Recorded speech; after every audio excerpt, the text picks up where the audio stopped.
no Facebook, onde temos alcançado centenas e até milhares de pessoas, onde tem sido levada uma palavra de desafio, de motivação, uma palavra evangelística, uma palavra de consolo, de conforto, enfim. O Espírito Santo é que tem toda a liberdade de fazer como tem feito e continuará fazendo.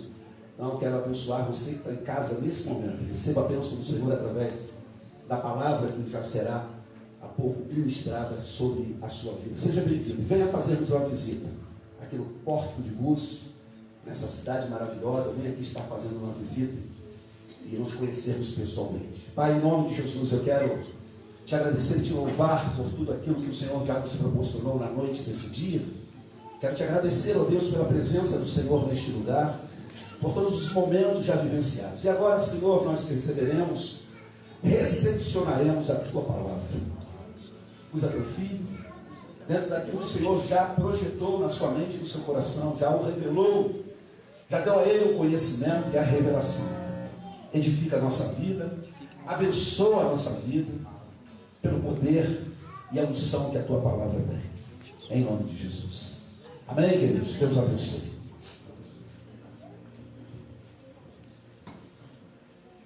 Graças a paz, igreja. Amém? Amém. Convido você a abrir sua Bíblia. No primeiro livro dos Reis, capítulo 19. É sempre um prazer, um privilégio estar reunido com os irmãos. Amém. É sempre, eu gosto de lembrar o quanto sempre fui bem recebido nessa igreja. Desde a época que eu era um estágio aqui, eu nunca fui tão bem recebido numa igreja quando fui recebido nessa aqui. Amém. Glória a Deus. Eu gosto de registrar o quanto eu amo essa igreja, o quanto é bom fazer parte dessa igreja e o quanto tem sido bênção na minha vida nesse início de ministério pastoral que está começando. Amém. E considero um privilégio, mais uma vez, ser usado por Deus para poder abençoar um pouco os irmãos. Amém. Aleluia. Então abra a sua Bíblia, abra o seu coração, abra a sua mente, porque Deus quer falar com você. Amém. Primeiro livro dos Reis, capítulo 19, a partir do versículo 1. Amém? Amém. Diz assim a palavra do Senhor: Acabe contou a Jezabel tudo o que Elias tinha feito, e como havia matado todos aqueles profetas à espada. Por isso Jezabel mandou um mensageiro a Elias para dizer-lhe: que os deuses me castiguem com todo rigor, se amanhã, nesta hora, eu não fizer com a sua vida o que você fez com as deles. Elias teve medo e fugiu para salvar a sua vida.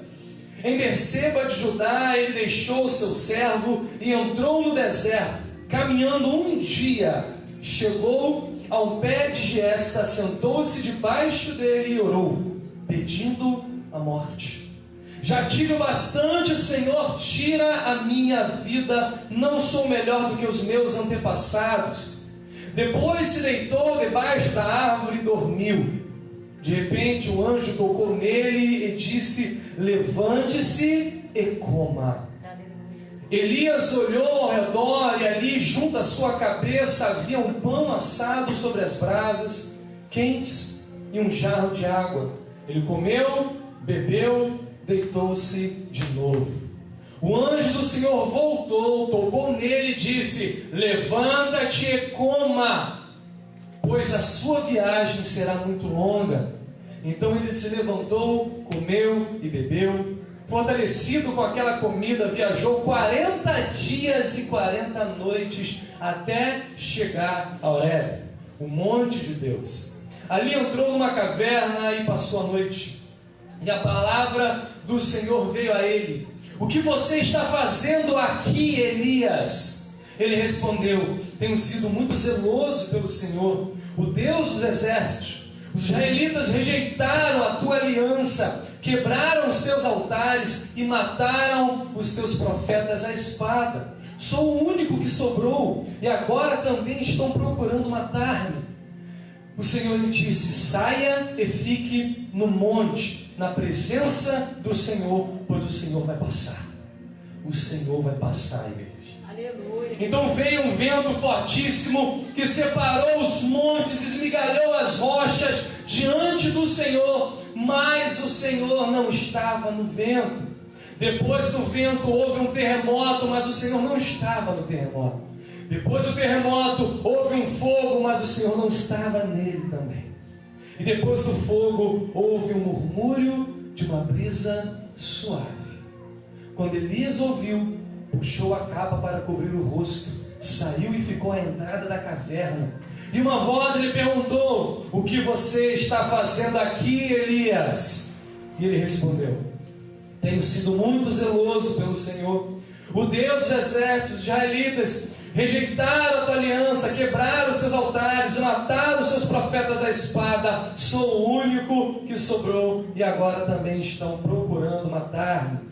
O Senhor lhe disse: volta pelo caminho por onde veio e vá para o deserto de Damasco. Chegando lá, unja Azael como rei da Síria, unja Jeú, filho de Nissi, como rei de Israel, e unja Eliseu, filho de Safate, de Abel-Meolá, para suceder a você como profeta. Jeú matará todo aquele que escapar da espada de Azael, e Eliseu matará todo aquele que escapar da espada de Jeú. No entanto, fiz sobrar 7.000 em Israel, todos aqueles cujos joelhos não se inclinaram diante de Baal, e todos aqueles cujas bocas não o beijaram.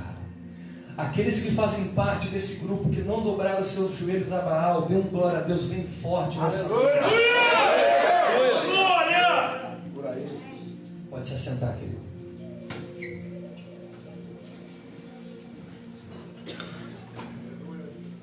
Nós fazemos parte dessa geração. Nosso joelho não dobra se não for diante do nome de Jesus Cristo. Somente diante dele o nosso joelho se dobra. Elias, grande homem de Deus, um dos homens mais extraordinários narrados na história da Bíblia, um dos homens mais grandiosos, um dos homens mais usados por Deus. Elias, um homem que não provou a morte, foi levado aos céus vivos por uma carruagem de fogo. De acordo com os estudos, está vivo até hoje, sendo uma das testemunhas para o Apocalipse, mas isso é uma outra história. Só para mencionar quanto esse homem foi grande, o quanto esse homem foi importante para a sua geração, o quanto esse homem marcou a sua geração, o quanto esse homem marcou a história de Israel, e o quanto esse homem também marca a história da igreja, porque a igreja também está fundada nos profetas. E Elias, sendo um grande homem, passou por grandes momentos difíceis. E aqui é uma das coisas mais difíceis de nós entendermos como povo de Deus. Grandes homens, grandes mulheres também passam por momentos difíceis.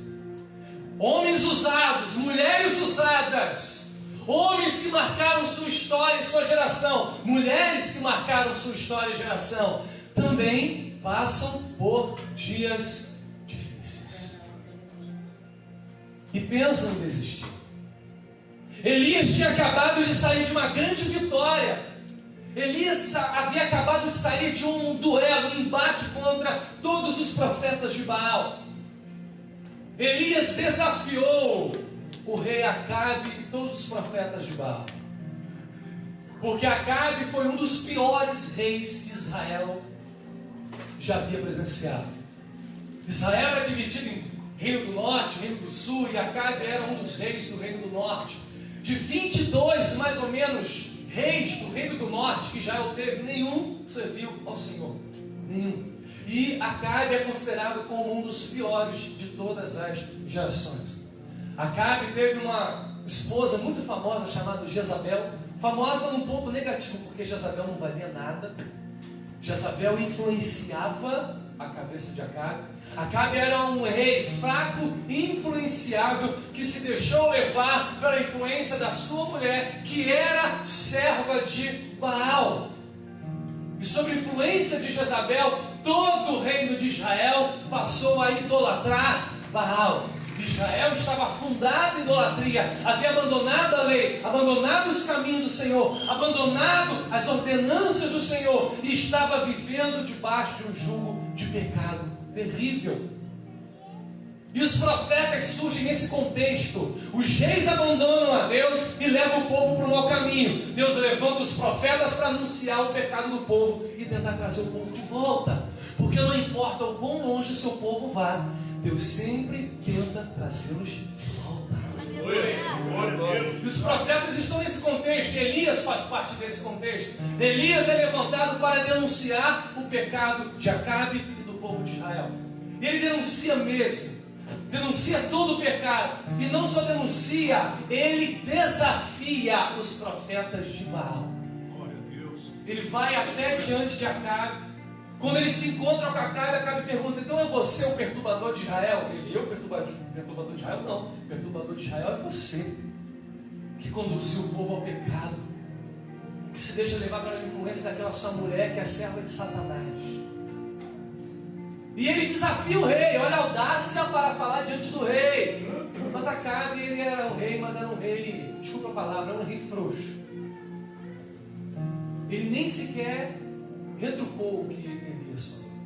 E ele disse, Elias propôs um desafio para Acabe: Acabe, faça o seguinte, reúna todos os profetas de Baal, todos, não deixa passar um, quero todo mundo, reúna no Monte Carmelo, e eu vou sozinho.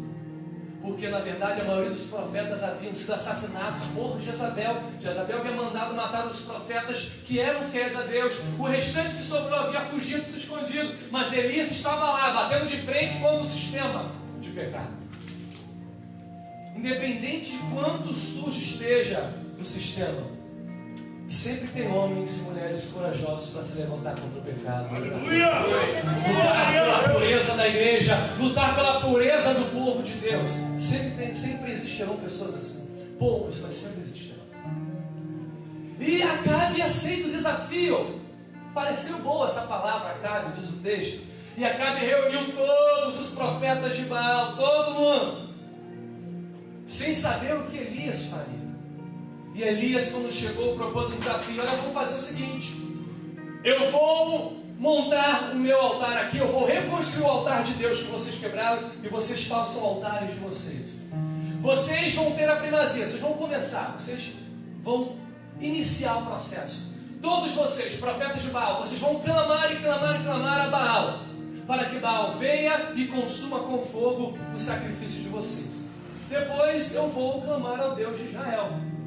Aquele Deus que responder, esse será o Deus de Israel. E os profetas de Baal aceitaram também esse desafio.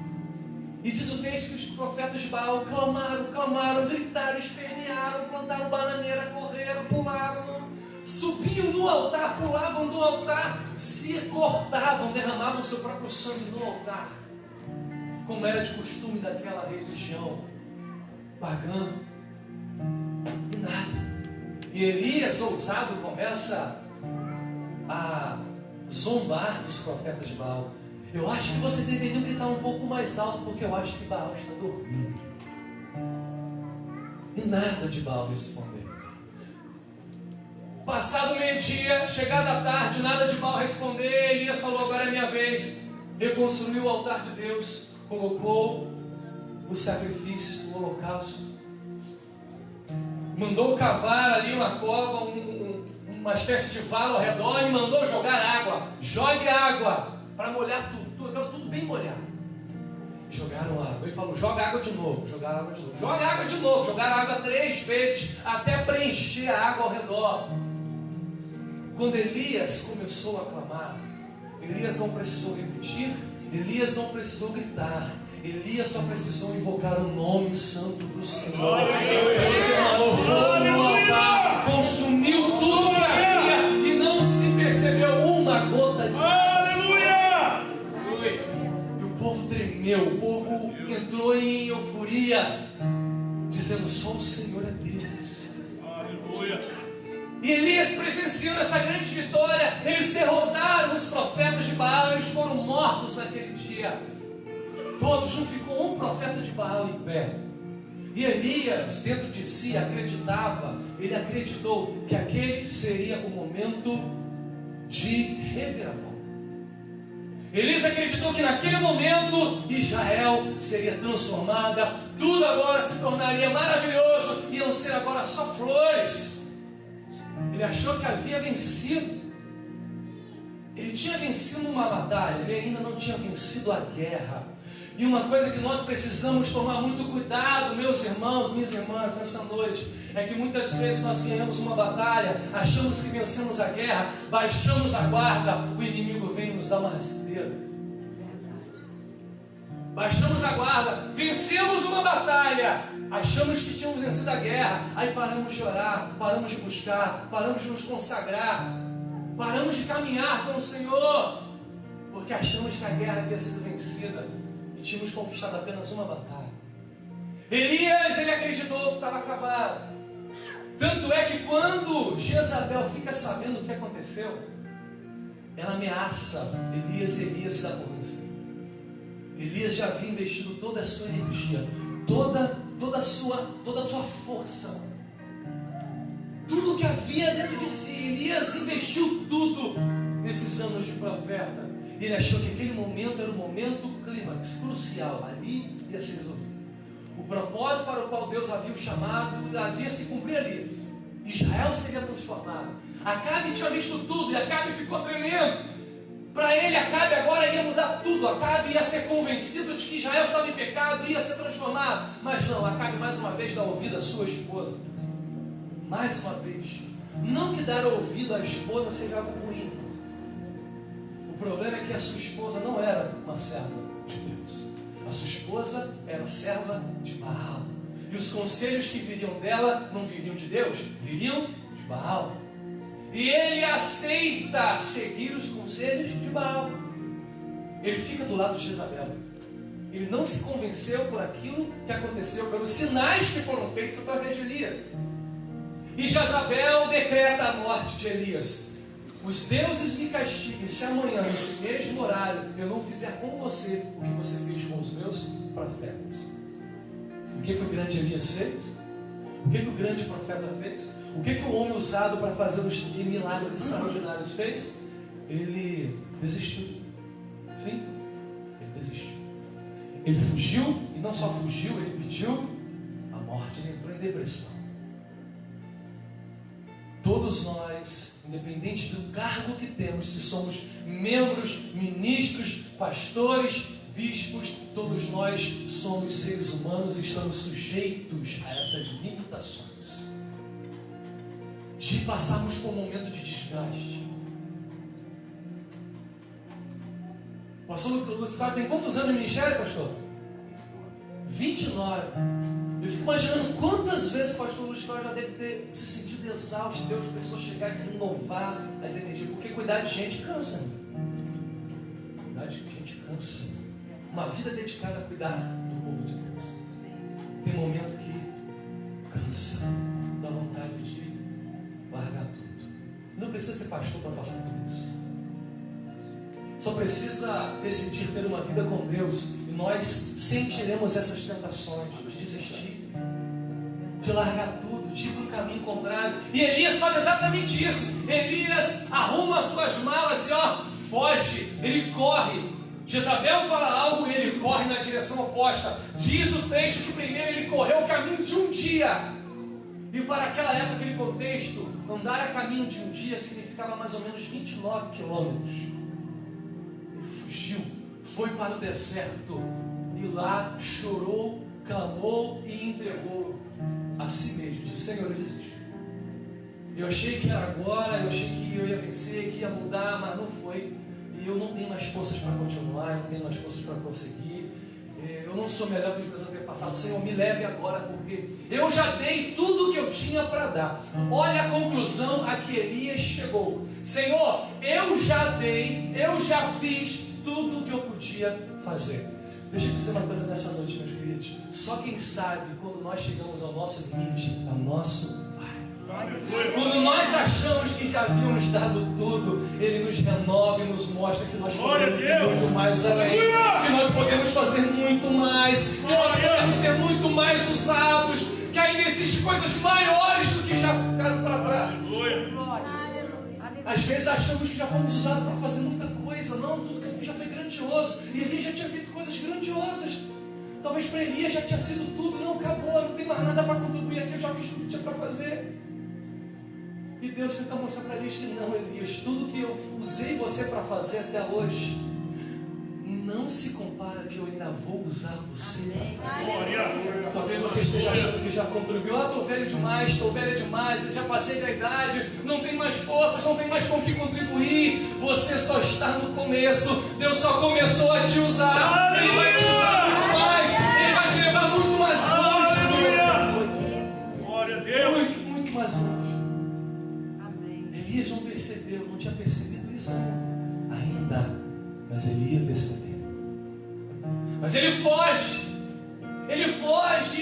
encontra uma árvore, deita debaixo da árvore e dorme, apaga, de cansaço, exaustão emocional, exaustão física, exaustão espiritual. Ele desaba, apaga. E vem um anjo do Senhor e cutuca Elias. Elias, acorda, Elias, levanta-te e come. Como essa palavra do hoje é profética. Amém, Jesus. Quando estamos vivendo esse momento, talvez tenha pessoas que nessa noite estejam vivendo esse momento de exaustão física, exaustão emocional, exaustão espiritual, acha que já foi até onde deveria ter ido. E essa palavra é exatamente para você. Levanta-te e coma. Se alimenta do que o Senhor te dá nessa noite. Se alimenta do que o Senhor te oferece. Se alimenta do que a palavra pastoral oferece para você nesse lugar. Culto após culto, ministração após ministração, estudo após estudo, se alimenta. Levanta e come. Levanta e come. Mas ele volta a dormir porque o cansaço é muito grande. E o anjo não desiste. Ele vai lá e cutuca de novo. Elias, acorda, Elias. Levanta e come porque a tua jornada será muito longa. Entende isso agora? Elias achou que tinha sido o final.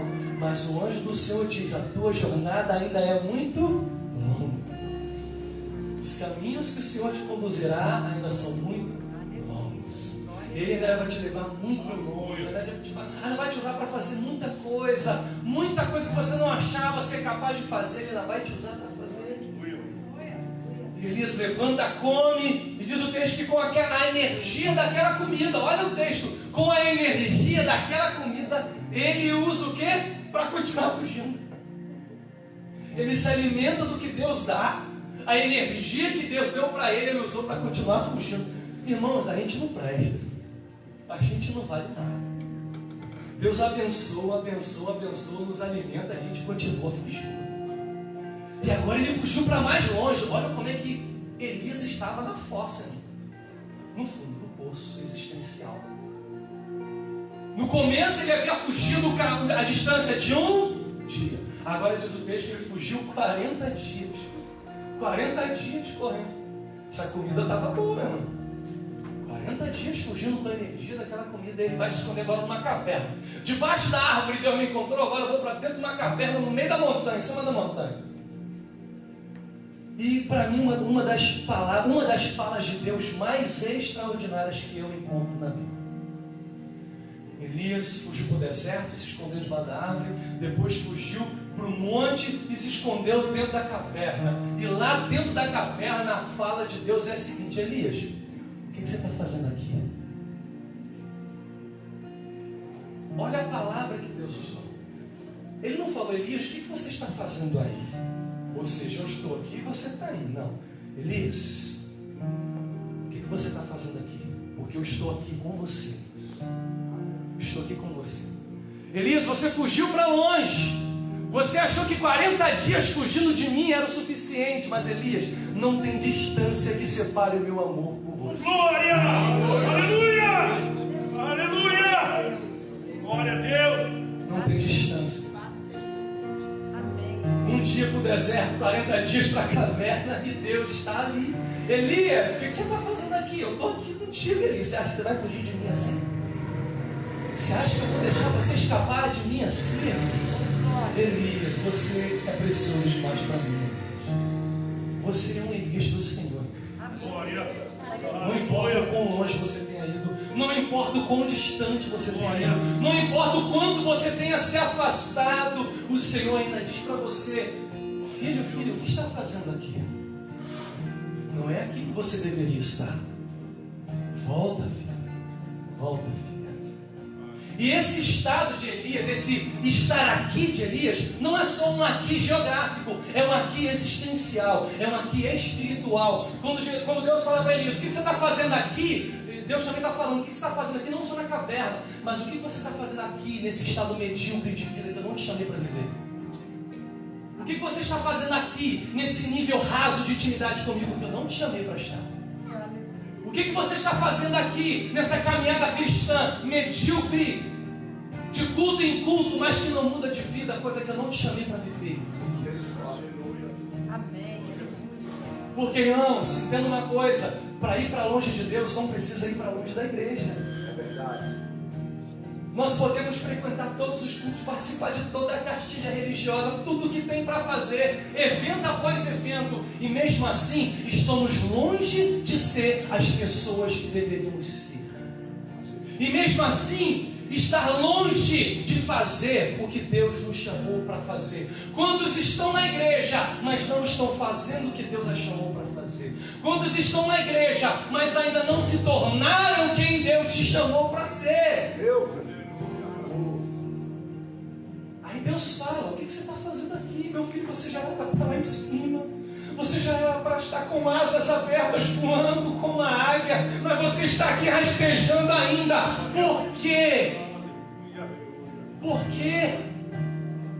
Tantas coisas que eu tenho para compartilhar, para te dar, para te usar, para fazer através de você. Tantas vidas que vão ser transformadas através de você. E você ainda está aqui, Elias.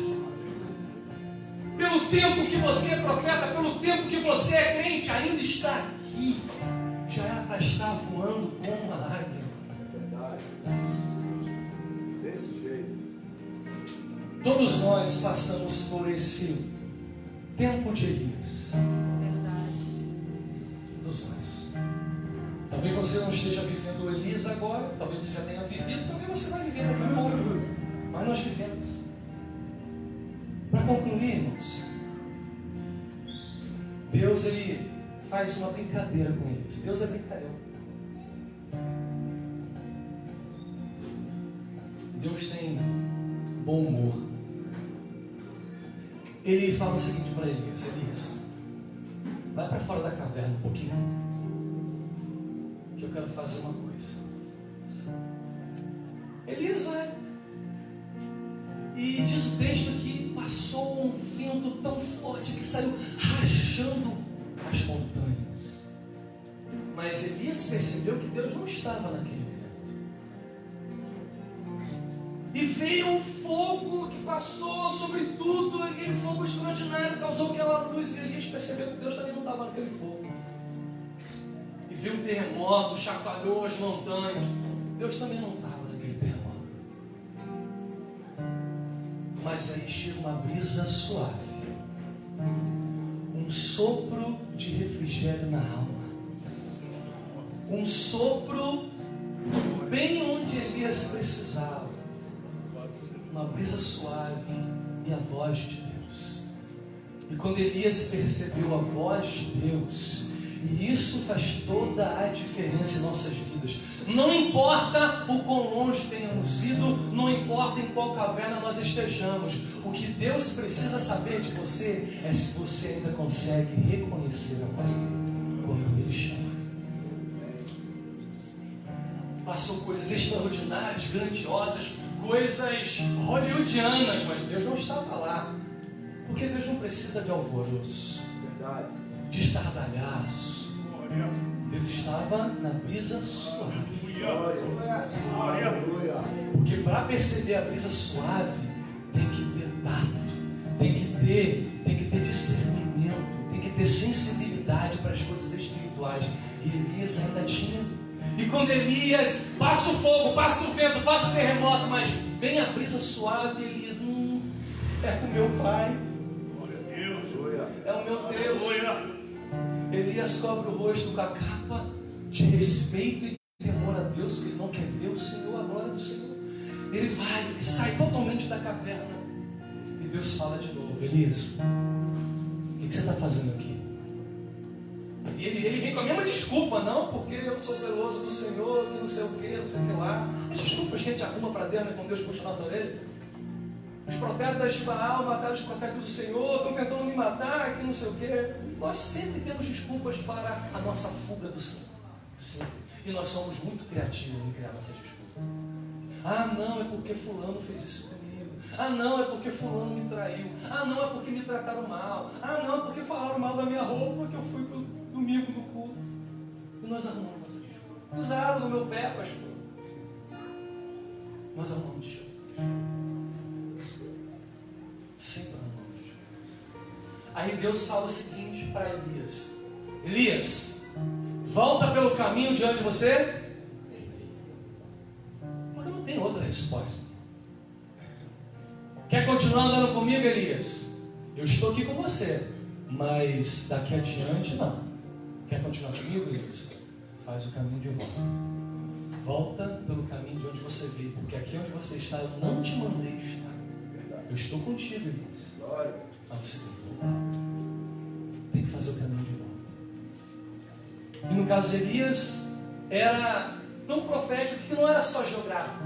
Porque de onde Elias estava para o Monte Horebe, onde ele se escondeu, são 290 quilômetros. Ele andou 290 quilômetros em 40 dias. O que ele ganhou? Ele ganhou uma viagem de volta. Foi isso que ele ganhou. Ele teve que voltar os 290 quilômetros que ele andou para longe de Deus. Tem que fazer o caminho de volta, não adianta. E talvez fazer o caminho de volta seja voltar a se relacionar com o Senhor como você se relacionava antes. Voltar a buscar o Senhor em oração como você buscava antes.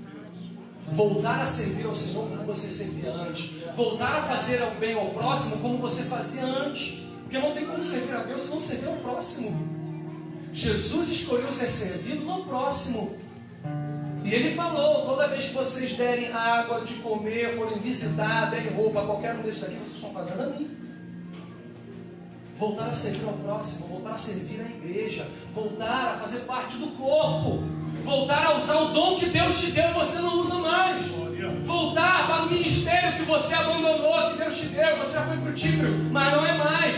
Temos que fazer o caminho de volta, irmãos. Abandonar aquele pecado que nos persegue há anos, aquele pecado de estimação que a gente tenta esconder. A gente cuida, a gente cria, faz carinho, dá comida e tudo. E carrega aquele pecado de estimação. E tem que abandonar, tem que fazer o caminho de volta. Não confunda o amor de Deus com passar a mão na cabeça. Deus é um pai que não mima os seus filhos. Verdade. Ele nunca abandona, mas ele jamais vai ser conivente com o erro. Elias, você foi para longe, eu estou aqui na caverna com você, mas eu digo na tua cara que aqui não é lugar para você estar. E você tem que fazer o caminho de volta. E se você for para outra caverna, Elias, eu vou para outra caverna atrás de você também. E vou falar de novo que aqui não é lugar para você estar. Nosso Deus, Jesus nos ensinou a chamar o nosso Deus de Pai.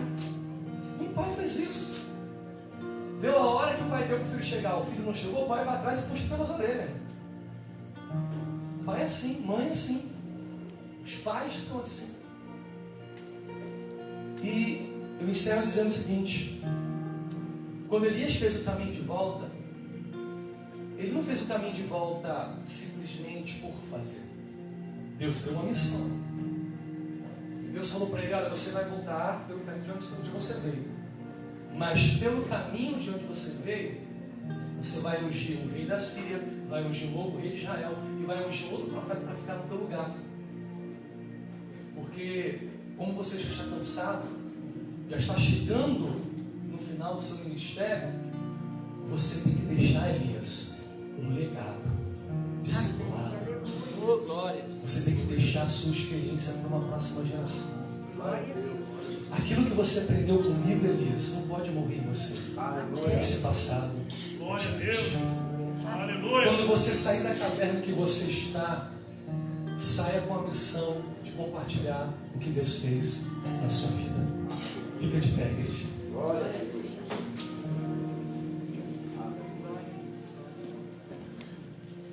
Feche os seus olhos.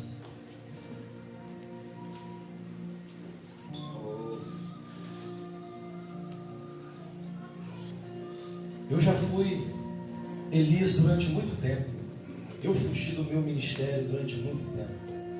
Eu corri do meu chamado muito tempo. Minha esposa sabe, ela acompanhou esse momento comigo.